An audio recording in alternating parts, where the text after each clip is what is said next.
Today we're going to cover the Dark Ages. In today's lesson we're going to discuss the fall of Rome's effects on the rest of Europe. We're also going to talk about Clovis, Charlemagne, and the Franks as well. Now let's start with the Dark Ages. Historians have had a difficult time determining what the Dark Ages actually were. Early on in history, around the 1800s, the Dark Ages was oftentimes considered the period from the fall of Rome to the period of the Renaissance. Okay, stretched from the fall of Rome through the Middle Ages to the Renaissance, which will be our next unit. But over the last 150 years, the Dark Ages has formed a new meaning. The Dark Ages today, present day, is not the entire Middle Ages. It is from the fall of Rome through the dark periods of European history to about the start of the Middle Ages. Knights, castles, cathedrals, the Roman Catholic Church. The Dark Ages is really a period of about 50 to 100 years. Okay. Then the Middle Ages last that additional 200, 300 years. So, we're going to start today with the fall of Rome's effects on Europe. First off, before we get to the fall of Rome's effects, you have to understand that the Dark Ages was a downtime in Europe. Dark, down, just relate dark with negative. So, what does the effects of the fall of Rome have on the rest of Europe? When we left Rome in our last unit, tribes began to invade the Roman Empire and take pieces of land for themselves. One of the main groups that takes the land is known as Germanic tribes. These Germanic tribes is one of the most well-known groups. They are known for not having any writing, not being able to read, but they were also known for taking over pieces of land and not just kept on taking big plots of land. As a result of the powerful Roman Empire, once large 500-mile empire falling, 100 different kingdoms or territories or countries today begin to pop up, take the place of the once large, powerful Roman Empire. The Germanic tribes and these other kingdoms didn't have a system for collecting taxes for their people. As a result, there was no main money really coming in. Okay? And groups, they couldn't really build their army. They didn't have the supplies they needed, the armor, the weaponry, the food, the clothing, the major supplies that they needed to survive. So as a result, kingdoms began to fight and battle it out for supremacy, territory control. As a result, warfare goes up. Now during the Middle Ages, when warfare is happening, trade goes down. So relate warfare going up. Something has to happen when warfare goes up. Trade will always go down. As a result of all of these events happening, people in the European continent begin to lose interest in learning. Now, what type of learning did they lose interest in? They lost interest in mathematics, astronomy, the planets, medicine, engineering, and other major learning opportunities that were going on in Europe at the time. They lost interest in it because it was a dark period, it was a negative period, and people just didn't want to learn because they felt like they didn't have any hope or any willingness to. So, out of this emerges Clovis. In 481, Clovis unites the Franks. Now, who are the Franks?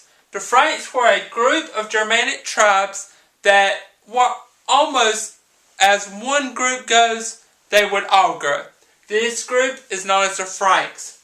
So Clovis is the one who makes all the Germanic tribes, or all the Franks, one. He becomes king of that region. Clovis converted to the Roman Catholic Church, which was very different at the time. Most of these Germanic tribes, really, the jury's still out. Historians still haven't, some historians have said, they believed in something. But what that something was, the jury's still out. Historians could go either way on it. Clovis, though, makes a landmark decision in regards to religion. Clovis converts to the Roman Catholic Church, which, as we'll talk about in the Middle Age unit, the Roman Catholic Church is ultra important in the life of the Middle Ages and the people of Europe. The Franks begin to blend the Germanic and the Roman cultures. They make the tribe that's invading culture and the old group, the Romans, the once powerful Romans, and blend them together. Make them one. So they take parts of German culture, take parts of Roman culture, and they take them as one. In 768, so about 300 years after Clovis unites the Franks, Charlemagne becomes king of the Franks. So after 300 years, the Franks are still in existence. Charlemagne becomes king of the Franks. Charlemagne is known more for his military expeditions. He conquers a large amount of land.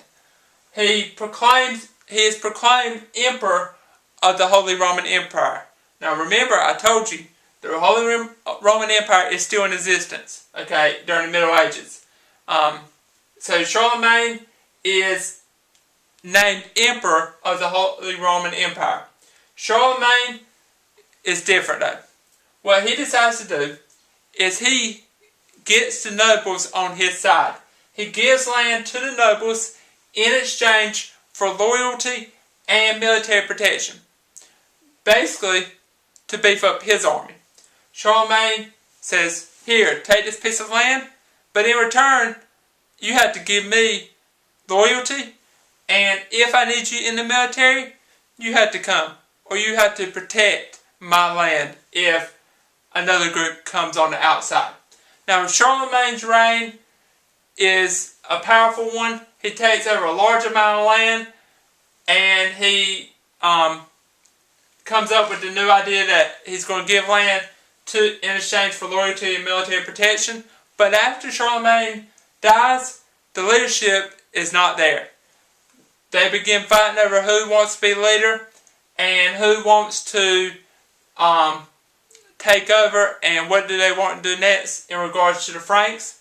So after Charlemagne dies, his empire declines. As a result, these territories, these countries, these areas begin to pop up again, and it really, the Charlemagne death, by most historians today, really leads to what we know as the Middle Ages. So, we have talked about that early on in history, 150 years ago, that the Dark Ages was really considered from the fall of Rome to the end of the Middle Ages, the Renaissance. Today, we consider it from the fall of Rome to about the start of the Middle Ages, about 50 to 100 years. We have talked about that the fall of Rome's effects on Europe. Germanic tribes, 100 different kingdoms popped up. No system for collecting taxes. As a result, warfare goes up, trade goes down. People lost interest in learning. Clovis says enough of this. He unites the Franks, which is a group of Germanic tribes. He becomes king. Clovis converts to the Roman Catholic Church. Charlemagne becomes king. He is known for his military powers. He conquers a large amount, named emperor of the Holy Roman Empire. And after Charlemagne's death, due to poor leadership and other issues, the empire declined. And by some historians, this is considered the start of the true Middle Ages.